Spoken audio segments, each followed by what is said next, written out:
What is the ego? Have you ever thought about what the ego is? You have some persons out there who feel that the ego is something that should be killed. There are some persons who feel that the ego should be fed. What is my take? Well, I feel that the ego is the mass. And when I say the mass, I mean the mass that we develop through the period of our life in terms of the evolution of our life. And this is the mass that we use as a defensive mechanism, a coping mechanism. And basically, the ego in itself is a creation. It is a creation of the conscious you, basically emanating this persona or personality. And when I say persona or personality, here it is, whether it is a extrovert personality or an introvert personality, the ego in itself is a creation of you. Here it is based on cultural location, geographical location, in terms of where you may be. It will help to form and shape your ego. You know, the things like the food you eat and the religion that you were born into, these are just sub areas of what went into forming who you are and in terms of how you operate on this three-dimensional realm.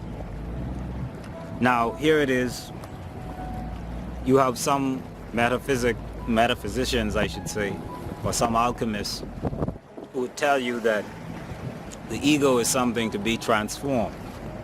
And when they say that the ego is something to be transformed, they look at man through the vista or through the eyesight of being more than just this physical body and just the brain within processing information and data, because they see the brain in itself as just a relay station more so than a place of creation.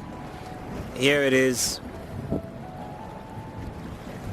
modern day alchemists feel that the transformation of man from man to God-man, or awakening from animal man and moving or evolving to God-man, is the path that most should be following. Now, most of us, when we begin this path, what we find is our ego begins to get in the way. And if we had a very dark personality, or if we had a very strong personality, or an overbearing personality, like say some of my Aryan or Aries brothers and sisters out there, you may find that the spiritual journey in itself is somewhat a rough path, in the form that you'll be forced to examine your ego, you'll be forced to examine your personality, you'll be forced to examine this who you have come to be, or who you perceive yourself to be, and who the world perceives you to be, because there's a number of perspectives that have to be examined. And because, you know, we may say that we don't care about what others think, but the reality is the ego that we have cultivated has basically brought us to a place whereby we carry a particular energy based on how we feel is the best way for us to make it through this third dimensional 3D reality. Now, what it says, or what it speaks to, is the fact that you can increase the frequency or the vibration of an ego, or you can suppress the vibration or frequency of an ego.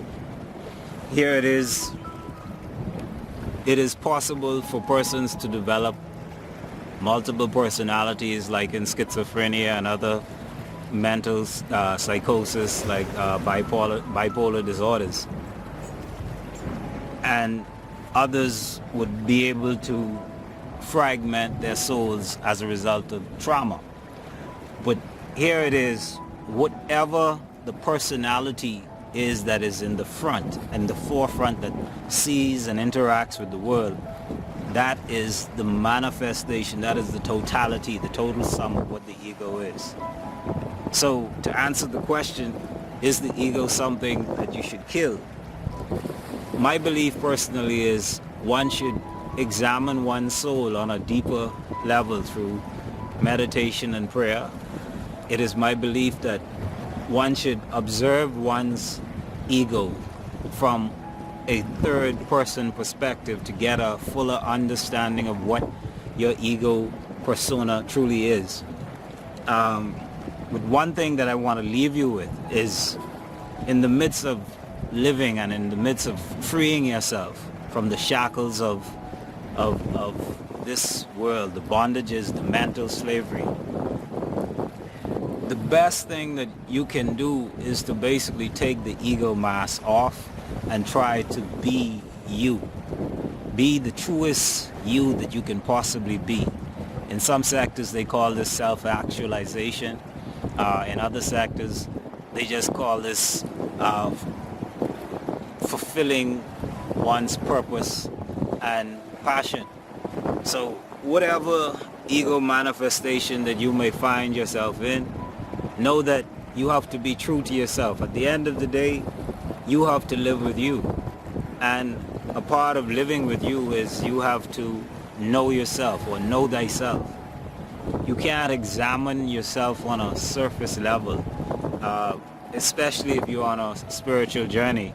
You have to be unafraid to look yourself in the mirror on a daily basis and examine yourself in the deeper depths and in the deeper core of who you are.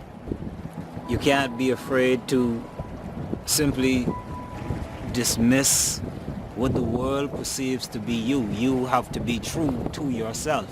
There's no simpler way to say that. Here it is, you're going to have persons you went to school with pressuring you to go in a particular direction and helping to form a particular type of ego. You're going to have family and friends who are going to be pushing you to form and move in a particular direction.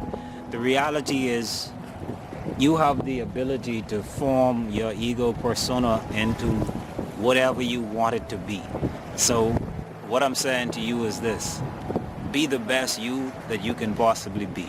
Strive to manifest the fullness of your true soul on this plane.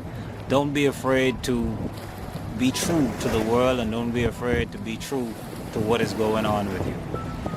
This is your man of business, Doc, saying that if you enjoyed this video, please feel free to look at our other videos that we posted before. And if you're interested in our merchandise, you can check out our online store, innercreate.com. And just thank you for joining in. Like and subscribe. This has been another episode of Inner Create Media. Have a great day. Blessings and prosperity to you.